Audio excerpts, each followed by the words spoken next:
Children. Whether you love them or hate them, you probably think you have a pretty good idea of what they're like. You have the rowdy child, the shy child, maybe the lazy child, the imaginative child, and the child who loves hearing stories.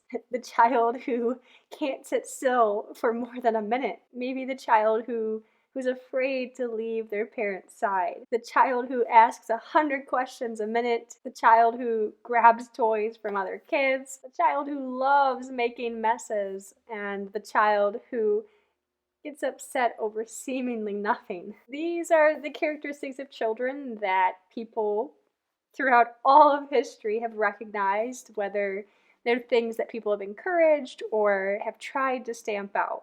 However, over 100 years ago, Maria Montessori discovered that all of these characteristics, whether we think of them as good or bad, or whether they're desirable or repugnant to us, they were all apparent or superficial characteristics. They didn't describe the true normal child. Instead, she believed that these were deviations from the normal child, and they developed as a result of mostly adults' ignorance and then the lack of an adequate environment for the child to grow up in. She believed that there was actually only one type of child, and he was calm and serene, unafraid, a hard worker who was focused and serious. If you've never heard of Montessori or her ideas before, right about now you're probably thinking, where does she get the nerve? How did she come up with these ideas, and why does she think she'll be able to convince anyone of this? Welcome to the Parenting Handbook. I'm Samantha Joy, and today we're going to do a deep dive into Montessori's discovery of the normalized child. If you spend much time on Instagram or TikTok, you've probably come across the name Montessori. Maybe you've seen pictures of picture-perfect playrooms with the shelves of natural wooden and beautiful materials for the children to access on their own. Maybe you've seen DIY wardrobes for toddlers, or you might have seen clips of children who are learning to be independent, whether it's preparing a snack or brushing their hair or putting on their coat. If this is your only exposure to Montessori, it might be kind of tempting to just think of this as a social media trend that has popped up in recent years and will just as quickly fade away. But actually, these materials and these methods have been around for over 100 years. They were developed by Maria Montessori, who was an Italian doctor, a teacher, and a philosopher, and she was born over 150 years ago. Beyond just being a doctor, she also studied psychology and anthropology and had read all of the major works on educational theory that were available at the time. Her first work was with cognitively disabled children, and through her work with those children, they went on to take the same standardized tests that the mainstream children took, and they did just as well as or better than those children. And this really amazed the people who heard of her work with these children. She was disturbed though, because if these children with all of their disadvantages could be helped in such a way to do as well as the normal children, then didn't that show that there was something wrong going on in the normal schools? Weren't those children being held down to some kind of artificially low level? What was going on in the mainstream schools? So later, she had the opportunity of working with, you could call them neurotypical, we would say today, or cognitively normal children, when the owners of a tenement building in the slums of a particularly poor district in Rome invited her to oversee the care and education of the children that were living there. These children, there were about 50 of them. They were all between the ages of about 2 and about 6, old enough to no longer be nursing and still young enough to not be able to go to school yet. And they were basically running around the property damaging the property and just being a general nuisance. And the owners of the tenement were hoping, they had heard of Montessori, and they were hoping that she would be able to work with these children and provide a solution. So Montessori accepted the position, and this is where she opened her very first school, called the Casa dei Bambini, or the Children's House. This was the beginning of her discovery, what she believed was the true nature of the child. This is also where she started developing her materials and her method, where she made all kinds of discoveries about how children's minds work and how they learn. But most importantly, this was where she made discovery after discovery after discovery that eventually led her to conclude that there was only one type of child. This type had never before been recognized by anyone or seen by anyone. So let's talk about what she called conversions or conversion stories of children from their old superficial characteristics to their real normal characteristics. Montessori emphasizes in her books repeatedly that these observations were not casual, and her conclusion was not based on any a priori idea that she had. It was based on scientific empirical observations of children. And it took a long time for her to convince herself that what she was seeing was persistent, was real, and was not just some special case or some sporadic phenomena. What she observed was confirmed cross-culturally in all different kinds of schools that she opened across Italy and then eventually across the world. One of the things that convinced her was this correspondence that she had with teachers around the world who opened up schools following her method. And it's really funny because she talks about the different letters that she would receive from the teachers who opened these schools, and they almost always followed the same pattern. In the very beginning, when those schools were first opened, Montessori would receive letters from these teachers, and they would be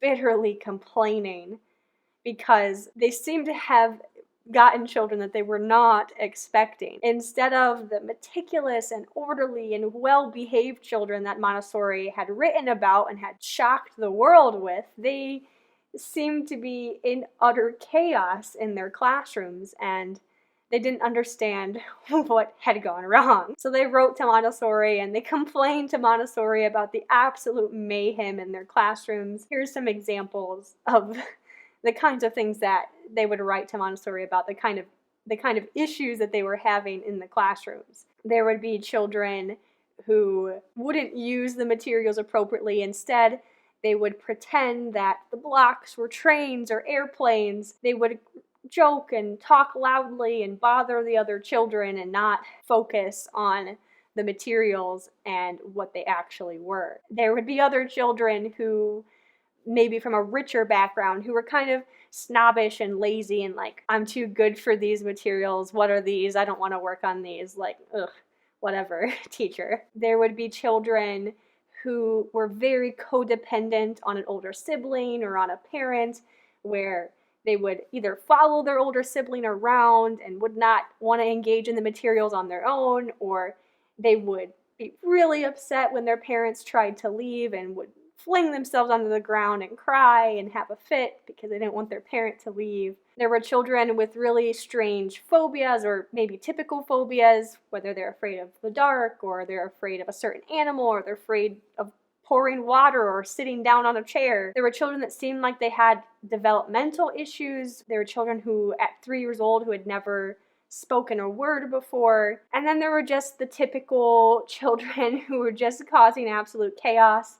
They would take the materials and throw them on the floor and dance on them and just act in utter mayhem in the classroom. So these were always the beginning letters that Montessori would receive from teachers all over the world. They would send letters to Montessori and complain that I thought I was going to get these miraculous angel children and I just have a mess instead. This was not Montessori's first time around the block, you could say. She had already had countless experiences in her own classrooms in Italy, and so she knew that if the teachers were patient and if they continued to try to connect the children to the materials, try to engage them in the interesting activities, that a change in the children's behavior would begin occurring. So she would encourage the teachers to, hold back, keep trying, have some faith, and the children will reveal themselves. So then Montessori talks about a few months would go by, and then she would receive new letters from the same teachers, and the tone would be completely changed. They would speak in reverence of these children and say, so-and-so got interested in XYZ work, and he has completely changed himself. So let's go through some examples that she talks about in her books. Take the boy who pretended that all of the materials were trains and airplanes. Well, one day he became interested in the geometrical insets. He focused on his work and learning the different shapes, and suddenly his wild imagination of everything being trains or airplanes disappeared, and instead he was focused on the reality around him. And he could look in the environment around him and see that, oh, there's a square, there's an octagon, there's a trapezium. But that wasn't it. There was more. Instead of being loud and rambunctious, making jokes and bothering the other children, he became calm and serious and focused on his work. He used to be careless and drop and break things, and now he was suddenly careful and really meticulous in his work. Or take the child who followed his older brother around everywhere. Wherever the older brother went, the younger one had to go. Whatever activity the older brother was doing, the younger one had to do as well. One day, he became interested in building the Pink Tower, and he didn't even notice that his older brother was in another room drawing.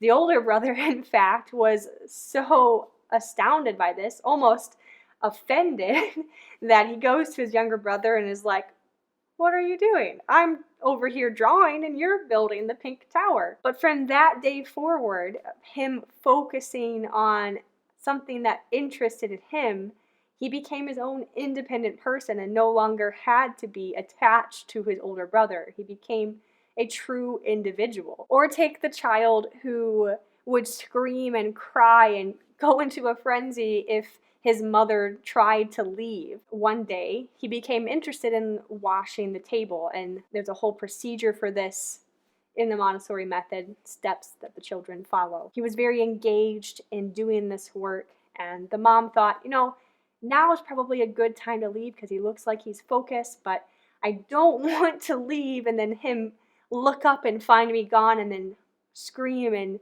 cause a bunch of problems for the teacher, so I'll just let him know that I'm leaving. She's like, "All right, I'm leaving." And he's like, "All right, Mom, goodbye." Totally unconcerned. And from that day forward, he no longer had any issues with his mom leaving him at the school. Or take the child who had the phobia of pouring water. She was absolutely terrified of this, and Montessori supposes that she probably had some incident when she was younger where she was scolded for it, maybe spilling water or something, and now she had this strange reaction where she just did not want to handle anything with water and was afraid of pouring water. One day she became interested in working at one of the sensorial materials. She emerged from working on that material so happy and so full of joy and wanting to work on something else. She saw other children who were doing watercolor paintings and she wanted to join in, and she was so happy that she realized she wasn't afraid of pouring water anymore. So she took it upon herself to be the person to fill up the little jars of water and bring them to the other children who were painting. And from that day forward, she no longer had any fear of water. She took special delight even in doing things with water. Or take the little 3-year-old girl who had never before said a word. She had been examined by countless doctors who said there doesn't seem to be anything wrong physically why she's not talking. She describes how they even had done like electrical shock treatments to try to get the child to talk, which to modern ears just sounds utterly gruesome, but to no avail, it didn't help. But then one day she became interested in doing some work, and she was so excited and so filled with joy when she completed the work that she ran up to her teacher and said, "Come and see what I've done." her very first words, a full sentence. Stories like this fill the pages of Montessori's books. Again, she emphasizes that these were not casual observations, they weren't sporadic, it was universal. All of the children in her classroom, cross-culturally, all of the children in the classrooms around the world. It didn't matter what race the children were, what gender the children were, what culture or what socioeconomic background. Given the right environment, given engaging materials that had the children use their minds and their hands to do purposeful work, and the child would lose the characteristic, what people think of as the traditional characteristics of childhood, and they would gain new characteristics. So let's talk about for a second what this new child lost and what they gained. What characteristics disappeared and what appeared. So first we have the traits that disappeared.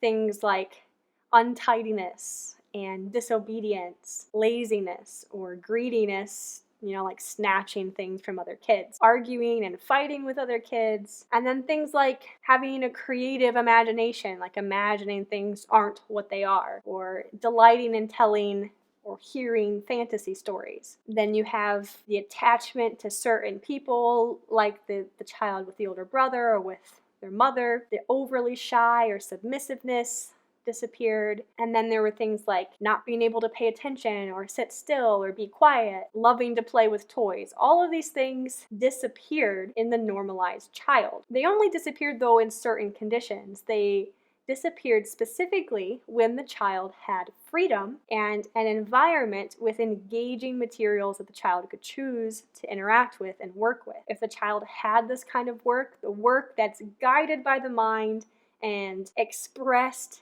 in the hands, then these characteristics would disappear. Also, the child had to be given the respect so that they were not constantly interrupted by the adult or by other children. So these traits, they didn't disappear because the children were threatened or bribed. The children weren't given moral examples and said, you need to be like this. The children were just given freedom and an environment that was set up for their success and set up for them as intellectual workers. So in place of these traits that disappeared, there were common traits that appeared that the children constructed in themselves, or that the children developed.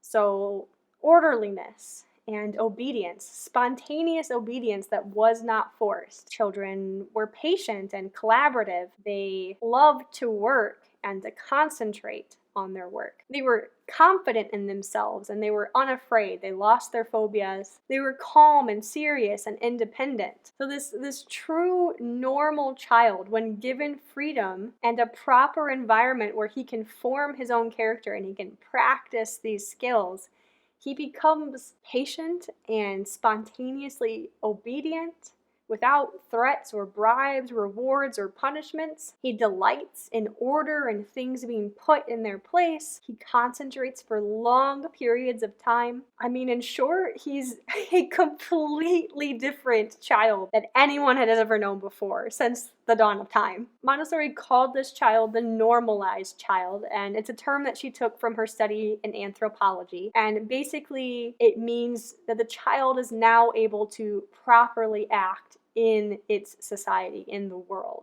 And the most amazing thing about this, again, was that it was not forced. It was not taught. The child seemed to be able to develop these character traits of their own volition. But even volition is not the right word, because the child at this stage is going throughout the world pretty subconsciously or unconsciously. They're not aware, they're not self-conscious of their mind and how they're using it. Of course, there are a couple caveats. This scenario where she is working with what we would call today neurotypical children, and I'm not sure that she would think this one type of child is applicable to what we would call neurodiverse children. Also, I know that she did not believe that every last child would develop this way. She did believe that there were children, either because of genetic issues or moral issues, they were not going to develop this way. But she did think the vast, vast majority of neurotypical children would develop in this way and were this type of child if they were given the right environment. So Montessori believed that this discovery of the true normal child, the normalized child, that it should revolutionize the way that parents and educators interacted with children. She believed that our care and our education of children should dramatically change based on this information. She believed that if people weren't careful, if they didn't take the time to really learn what the child is like and what his needs are, that we ran the risk of really hindering them or harming them in their process of development. And it was more serious than other kinds of harm or hindrances that you could do, because the child is in the process of creating an adult, of creating the adult of the future, and by extension, the society of the future. And so it was dramatically important that we really try and understand what the true child is like and what he needs and what our role properly is as the parent or the educator. So this video is really just scratching the surface of how Montessori came to this discovery and what she thinks it should mean for education and care of children. If you're interested in learning more about her first casa and kind of the compounding discoveries that led up to her concluding that there was this true normal child, I would direct you to my Substack, where I wrote an article just about that. If you're really interested in kind of the full story behind it, I would recommend that you check out her book, The Secret of Childhood, which goes through all of her discoveries that she made and what she thinks it should mean for the care and education of children. Thanks for watching today's video on Montessori's discovery of the normalized child, and I'll say goodbye for now.